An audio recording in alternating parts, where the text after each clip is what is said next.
갈라디아서 1장 15절에서 24절 말씀. 그러나 내 어머니의 태로부터 나를 택정하시고 그의 은혜로 나를 부르시니가 그의 아들을 이방에 전하기 위하여 그를 내 속에 나타내시기를 기뻐하셨을 때에 내가 곧 혈육과 의논하지 아니하고 또 나보다 먼저 사도된 자들을 만나려고 예루살렘으로 가지 아니하고 아라비아로 갔다가 다시 다메섹으로 돌아갔노라.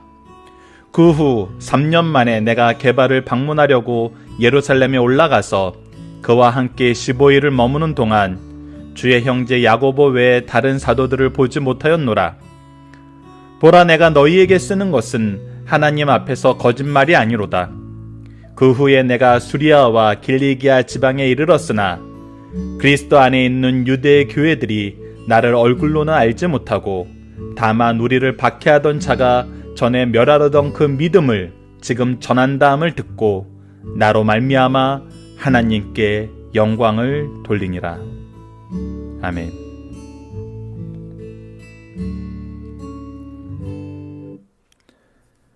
안녕하세요. 승리한상 가족 여러분, 그리고 강성성경연구원 여러분. 오늘은 갈라디아서 1장 15절에서 24절까지의 말씀입니다.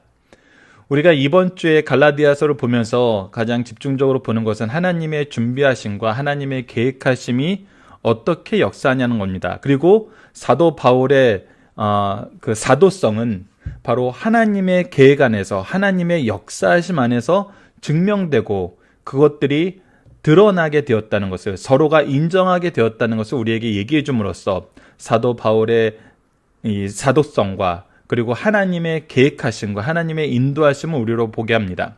오늘 말씀은 두 부분으로 나눌 수 있습니다. 15절에서 17절까지 바울이 사도가 된 것은 하나님으로부터 말미암은 것이니라 라는 내용이고, 18절에서 24절까지 바울의 예루살렘 방문도 사도적 자질을 보충하기 위해서가 아니라 사도들과 교제하기 위해서였다입니다.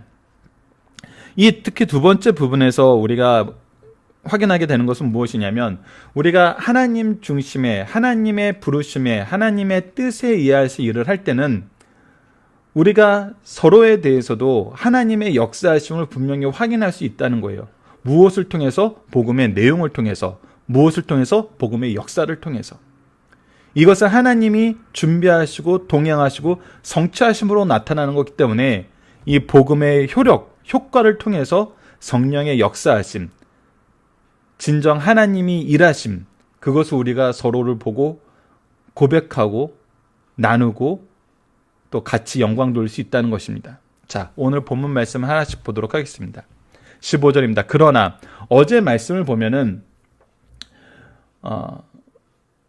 누구보다도 복음에 열심히 있던 자로서 오히려 믿는 자들을 핍박하고 있던 자신의 모습을 얘기하고 있습니다.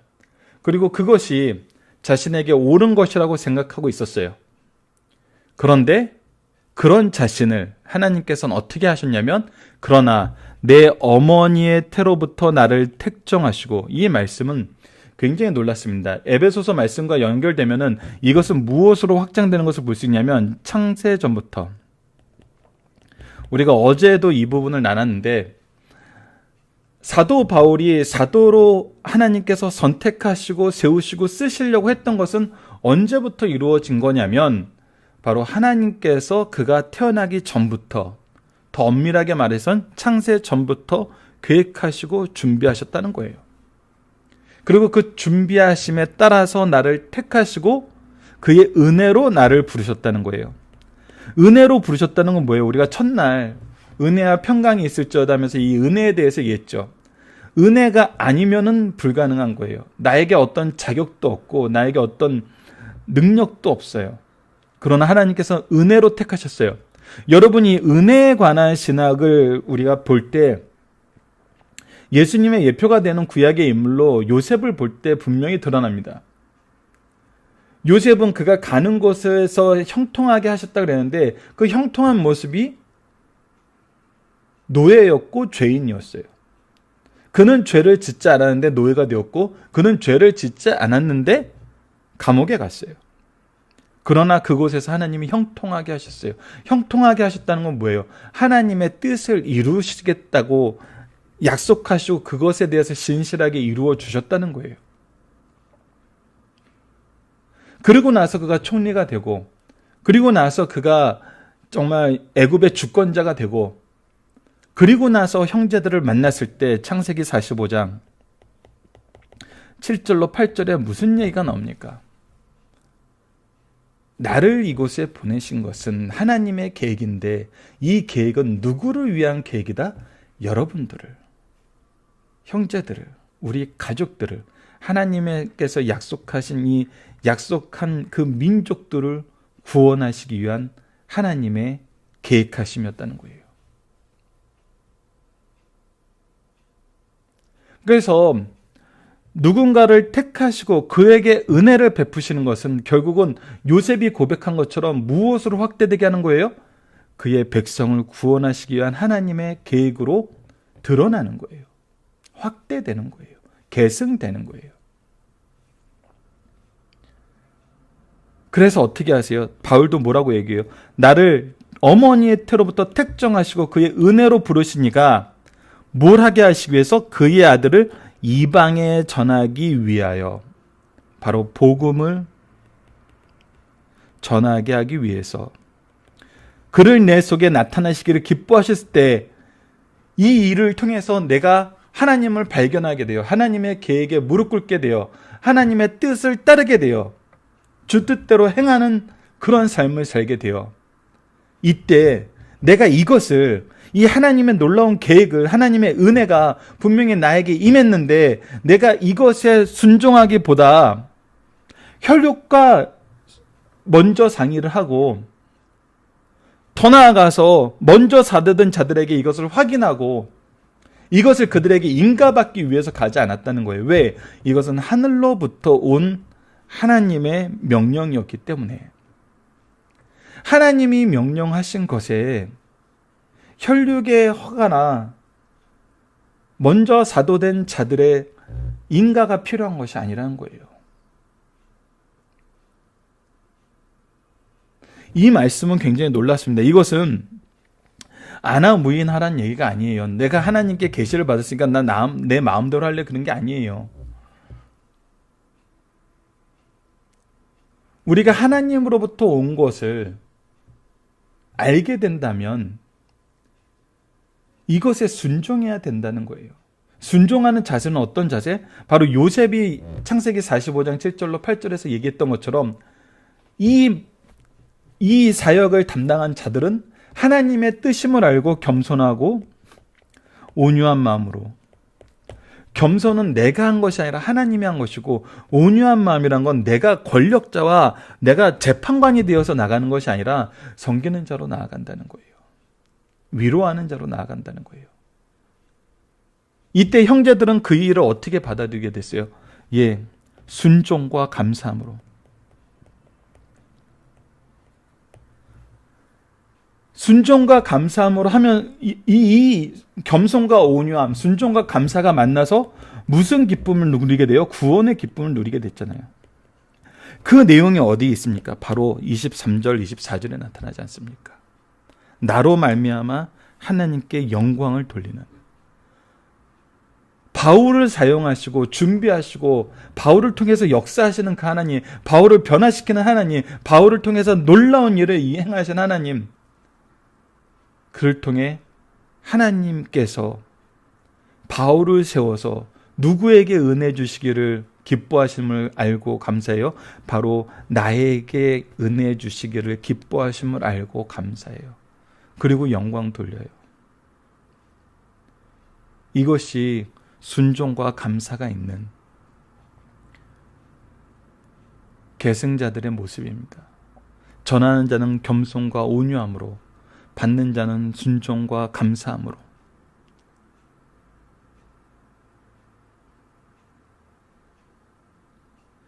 이것을 우리가 오늘 말씀에서 확인할 수 있습니다. 자, 18절에서 24절을 통해서 더 분명하게 확인해 봅시다. 자, 그 후 3년 만에, 육적인 것에 의해서 이것이 조율받지 않는다는 것을 어떻게 증명하냐면, 첫 번째, 원사도들이 바울의 복음에 대해서 이것이 하나님의 역사임을 인정하고 서로의 하나님 안에서, 하나님의 부르심 안에서 서로가 협력하는 모습을 보여줬다는 거예요. 이것은 교회 질서가 이렇게 형성된다는 거예요. 자, 3년 만에 내가 게바를 방문하냐고. 게바는 베드로입니다. 예루살렘에 올라가서 그와 함께 15일을 머무는 15일 동안 말씀의 교제를 나눠요.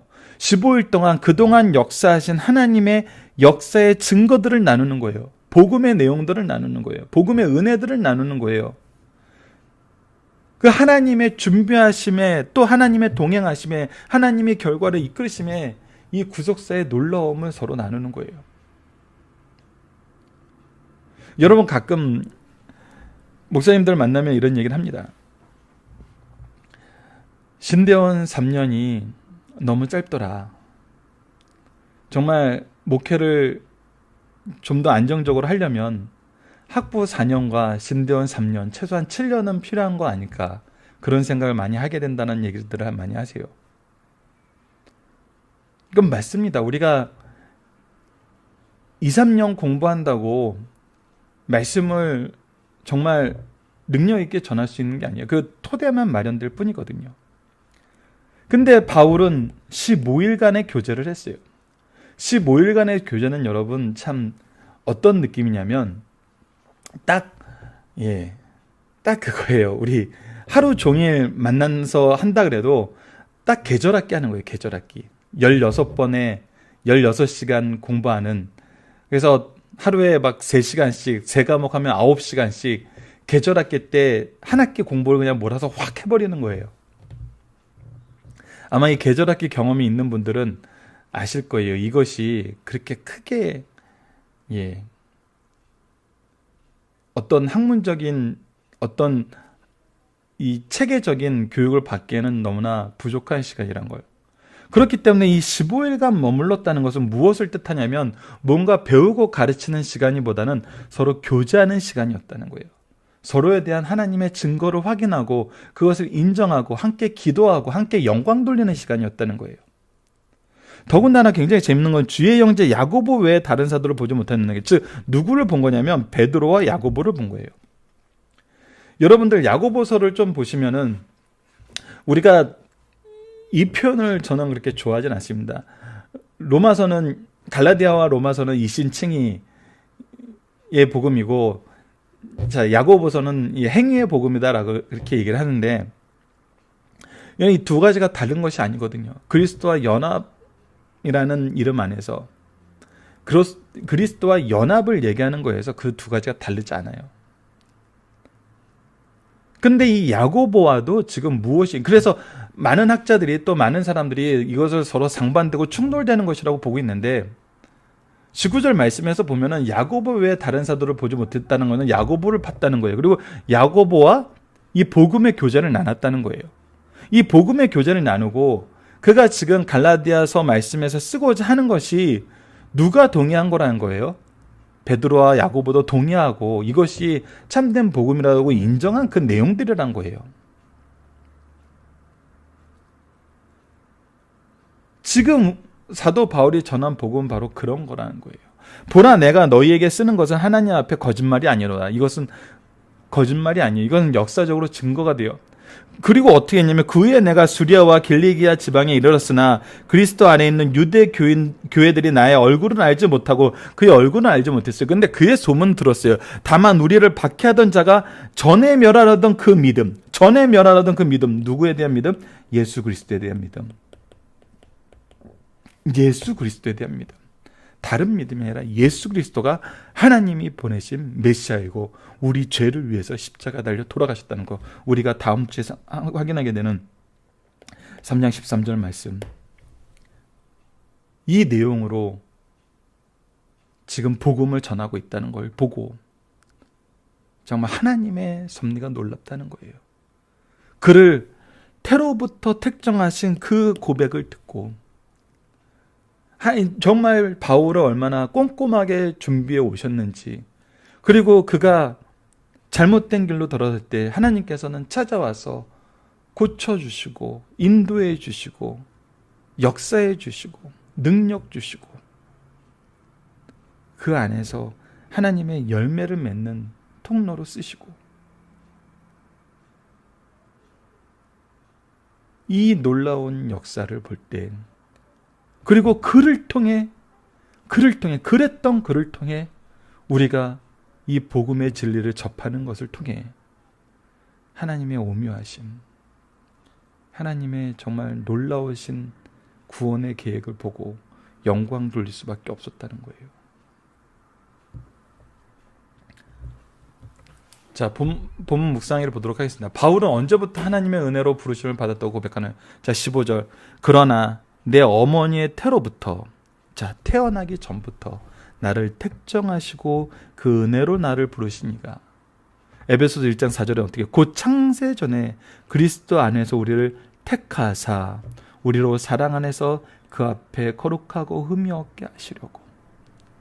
하나님의 계획은, 여러분, 하나님은 시간에 종속된 분이 아니세요. 시간도 창조하신 분이세요. 창세 전부터 우리를 향한 하나님의 사랑의 계획은 준비되었고 진행되었고 성취되었어요. 이것을 볼 때 지금 현재의 나를 준비시키신 하나님, 또 미래의 우리 자녀들을 위해서 미리 역사하시고 주권적으로 통치하신 하나님, 우리가 그분의 백성으로 있는데, 그분의 아들, 딸로 있는데, 그분이 보내신, 그분의 형상을 닮은 그분의 왕인데, 그분이 세우신 왕들인데 우리가 무엇을 두려워하겠어요? 자, 하나님의 계획 속에서 바울은 즉각 무엇을 하나요? 자, 사도행전 9장 20절을 봅시다. 그가 다메섹에서 회심한 다음에 눈을 뜨고 즉시로 각 회당에서 예수가 하나님의 아들이심을 전파하니라. 그는 예수 그리스도가 누구신지 아는 순간 구약에 예언된 메시아가 예수님을 분명히 알았어요. 그를 통해서 그가 뭘 깨달아요? 그의 아들을 이방에 전하기 위해 그를 내 속에 나타내시기를 기뻐하셨어요. 내 속에 예수 그리스도가 누구신지를 깨닫게 하셨어요. 그분을 만나게 했어요.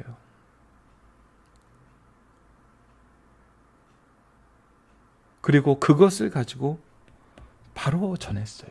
바로. 이것이 하나님의 준비하심 속에 있는 역사적 사건이란 겁니다.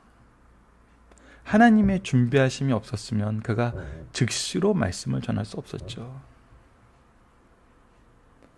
어머니 태로부터 택정하신 그 하나님께서 사도 바울을 이방인의 사도로 세우기 위해서 미리 준비하셔서 그 준비하심을 따라서 바울이 살아왔던 거예요. 여러분들 삶을 뒤돌아보세요. 지금 나에게 이 말씀을 주시기 위해서 하나님이 얼마나 나를 위해서 준비를 많이 하고 계시는가. 또 요셉의 고백처럼 하나님의 선택에서 하나님의 준비하심으로써 그가 애굽의 총리 되게 만드셨는데, 나는 누구에게 그리스도의 복음을 전하기 위해서 지금 이 자리에 세우셨나? 혹은 내가 이렇게 연약하고 힘들고 큰 극심한 고통 속에 있지만 내가 무엇을 의지해요? 하나님의 계획을 의지해요. 하나님의 준비하심을 의지해요. 하나님께서 동행하심을 의지해요. 하나님께서 결과를 이루심을 의지해요. 그래서 나에게 주신 사명, 나에게 주신 직분, 나에게 주신 은사를 통해서 하나님의 덕을 이루심을, 유익함을 이루심을 알고 내가 담대하게 지금 하나님을 바라보고 나아가게 돼요. 때로는 시편에서 다윗의 기도처럼 주여 나에게서 낯을 가리지 마시고 내 기도를 들으소라고 기도할 수 있어요. 기도할 수 있어요. 여러분들이 기도하기 힘들 때, 여러분들이 혼자서 감당하지 못할 것 같을 때 우리에게 누구를 주셨어요? 우리에게 부모를 주셨어요. 우리에게 신앙의 스승을 주셨어요. 그들에게 기도를 요청할 수 있는 교회를 주셨어요. 함께 고민할 수 있는 가족을 주셨어요.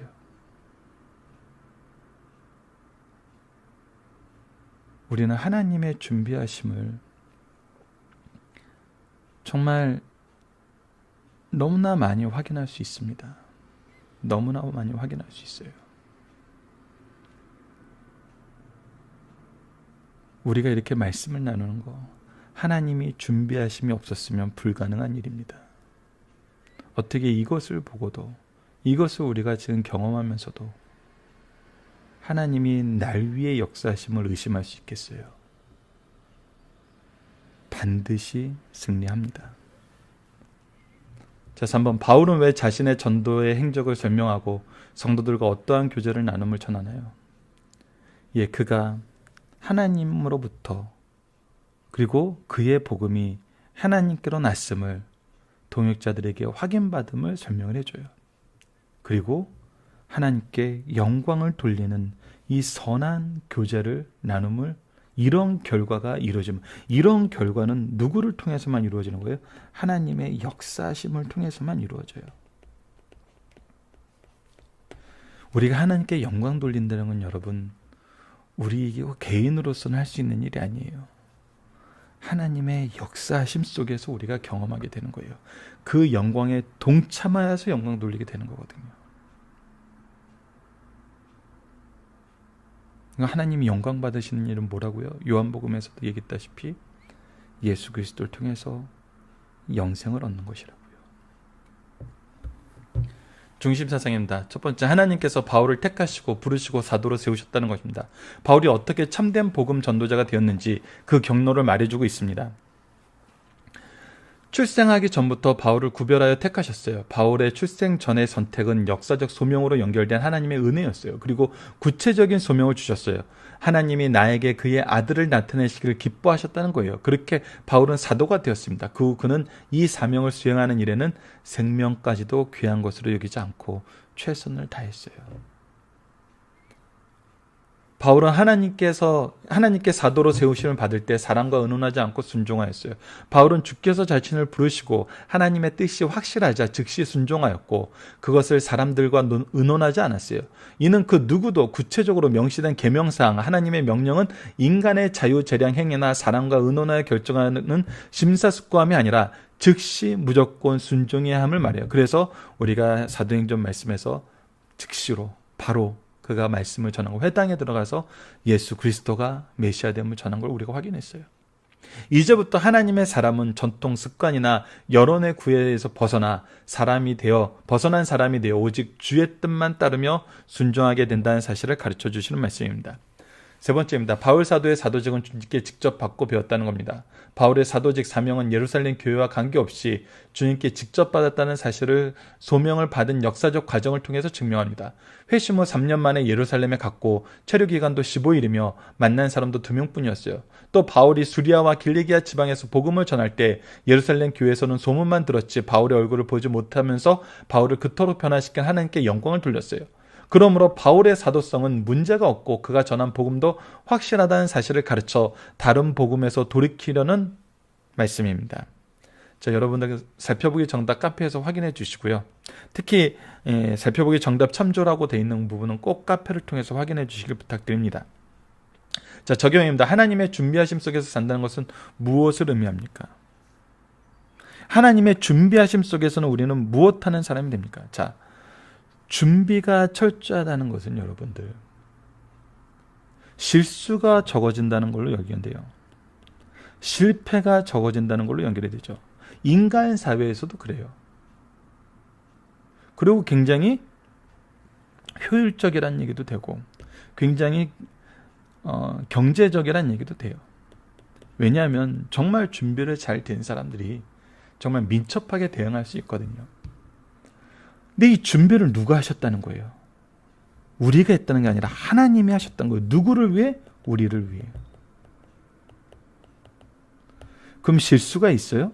일반 사람들이 생긴 건 실수와 실패를 할 확률이 적어지는 거예요. 근데 하나님의 준비하심 속에는 실수가 있을 수 없어요. 실패가 있을 수 없어요. 효율적이라는 걸 따질 이유가 없어요. 왜? 하나님이 원하시는 결과는 반드시 내시니까. 경제적인 거 따질 필요가 없어요. 하나님께서는 무한하신 분이시기 때문에. 그래서 이것은 반드시 승리함을 얘기해요. 반드시 성취함을 얘기해요. 우리가 창세기에서 봤지만 사도 바울을 통해서 또 고백되고 있는 건 뭐예요? 하나님의 준비하심 속에서 우리는 무엇하는 사람이 되는 거예요. 무엇하는 사람. 이것은 동일합니다, 여러분. 하나님의 창조 목적에서도 우리를 하나님의 형상으로 창조하셔서 하나님의 축복의 통로가 되게 하셨어요. 예수 그리스도를 통해 구원을 이루시고 이 구원을 전하는 사람이 됐어요. 요셉도 분명히 얘기하잖아요. 여러분들을 구원하시기 위한 하나님의 은혜라고. 우리에게 주신, 우리를 위해 준비하신 이 모든 것은 무엇을 위한 거냐면 복음을 위한 거예요. 여러분들 이 부분이 여러분들이 인정하고 의지해야 되는 부분입니다. 이것이 아니라고 말하고 싶은 정말 많은 환경적인 유혹들이 있음을 알아요. 그러나 우리는 다시 한번 하나님 앞에 무릎 꿇고 하나님의 임재하심 속에서 하나님의 뜻이 무엇인지를 다시 한번 순종하는 마음으로 들어야 됩니다. 그랬을 때는 분명해요. 구원을 위한 것이에요. 구원을 위한 것입니다. 예수 그리스도의 복음을 위한 것이에요.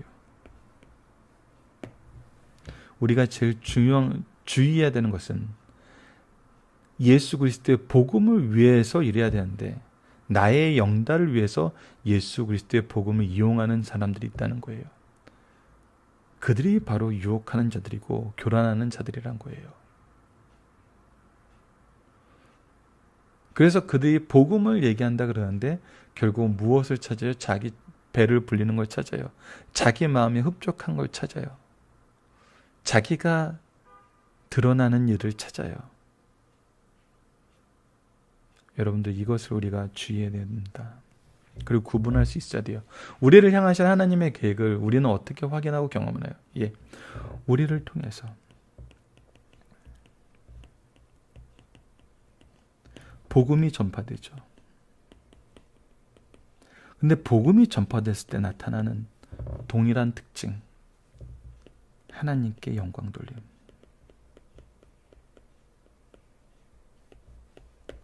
하나님께 영광 돌리면 우리로 하여금 무슨 시각을 갖게 합니까?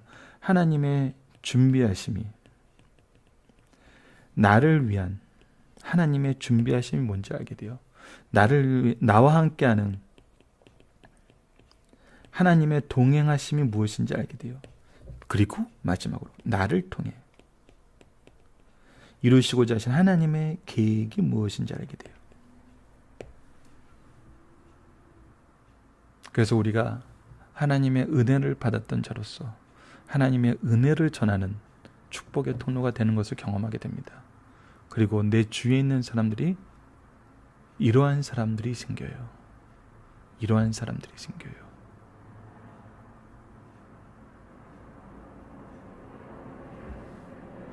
말씀을 기초로 기도하기를 통해서 마치겠습니다. 하나님, 성경 말씀을 통해 그리고 교회사를 통해 하나님이 준비하시고 은혜로 이끄셔서 구속사의 능력 있는 일꾼들을 세우시고 그들을 통해서 일하시며 영광 받으시고 또 우리로 영광에 동참하게 하심을 감사합니다. 무엇보다 말씀과 역사에 나타난 이 모든 준비하심이 지금 말씀을 보고 듣고 믿고 고백하는 우리를 위해 준비하신 하나님의 구속사적 사역임을 확인하게 하심을 감사드립니다. 이제 우리도 복음의 통로로 하나님의 은혜의 통로로 우리에게 주신 사명을 따라 복음을 전하게 하여 주소서. 우리를 통해 일하시는 하나님의 역사에 순종하며 감사와 기쁨으로 겸손함으로 나아가게 하여 주소서. 예수님 이름으로 기도드립니다. 아멘.